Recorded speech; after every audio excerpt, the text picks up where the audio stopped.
সুন্দর গ্রহ এই পৃথিবী, যেখানে আমরা বাস করি। প্রকৃতপক্ষে পৃথিবীতে প্রাণ আছে, এই সত্যটি এটিকে অনন্য এবং সুন্দর করে তোলে। আমাদের মা বসুন্ধরা। পৃথিবীর বুকে বিলুপ্ত হয়ে চলেছে প্রকৃতির অতুলনীয় সুন্দর রূপ। বর্ষাবনের দেবতা অনন্তকাল ধরে আঁকড়ে রেখেছে আমাদের জীবন প্রণালীকে।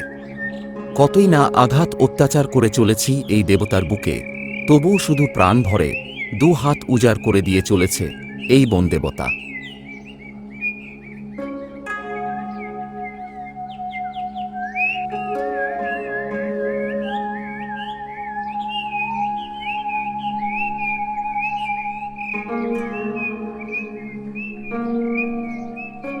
আমি আলো এবং ছায়ার মাধ্যমে ক্যানভাসে গ্রাফিক এবং কাঠামোগত অভিন্নতা চিত্ররূপ তৈরি করি।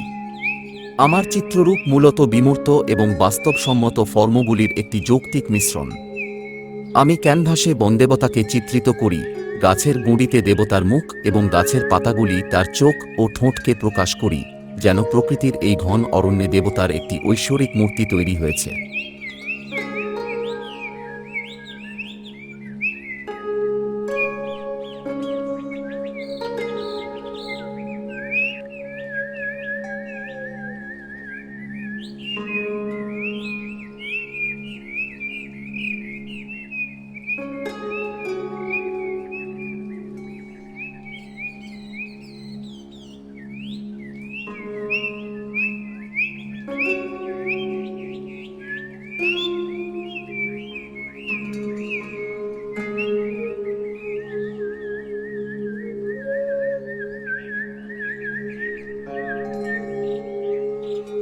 আমি দেখার চেষ্টা করেছি এক কাল্পনিক চিত্ররূপ দিয়ে এই দেবতাকে।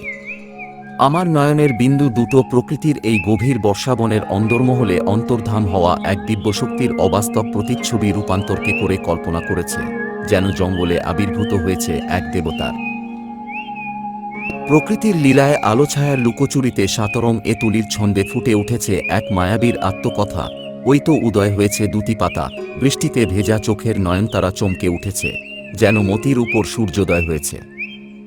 দুটো পাতা ঠোঁট দুটোকে ঢেকে ব্যঙ্গ হাসিটা লুকিয়ে রেখেছে।